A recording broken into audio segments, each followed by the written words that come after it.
Yan, magandang gabi po. Meron po akong gagawing cellphone dito. Ito po ay Samsung A05. Kaya ito, check upin natin itong cellphone na ito. Subukan nating i-charge. Sa ngayon, wala akong nakikitang crack dito sa bandang front ng LCD pero wala na siyang display.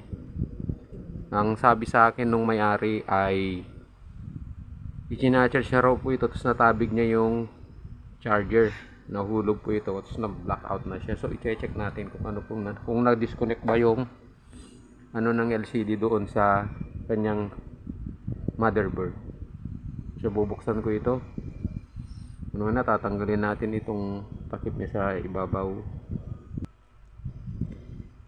Yan. Linover ko na kanina to kaya medyo nag-loosen na po yung glue. Kaya ating tatanggalin. Ayan.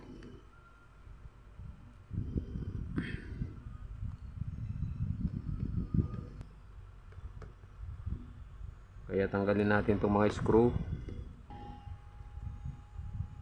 Yan, may naman siyang dalawang SIM na globe.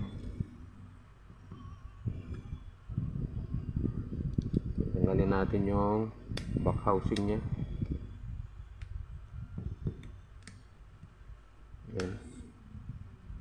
So sa pagtanggal ko ng mga ganito back housing ay kuko yung ginagamit kasi nasanay na po akong gumagamit ganyan. Hindi na po yung pang sikwat.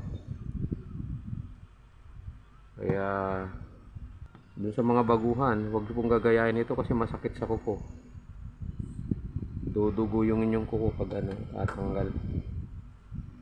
Ayan, nakita. Ito yung kanyang connection dun sa hindi naman natanggal. Oh.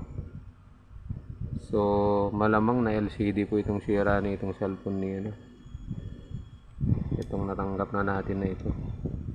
So, i-disconnect lang natin, tapos ibalik natin. Tignan natin kung may So, open natin ulit. Ayun, vibrate. Wala talaga.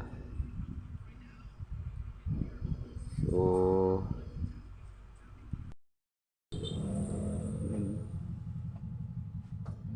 bakusin na natin to. Sira itong nag-blackout itong LCD niya. Kina-charge daw kasi ito kahit nakila. Yung kanyang blackout. So, batay dun sa assessment natin, CD yung sira.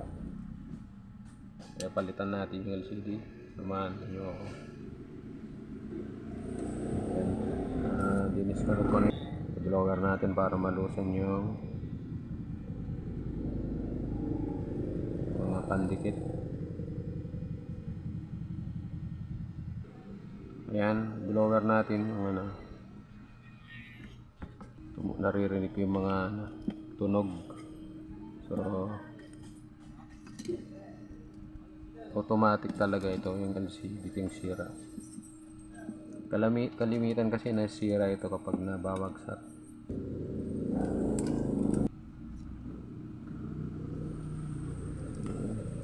Natin kung bakit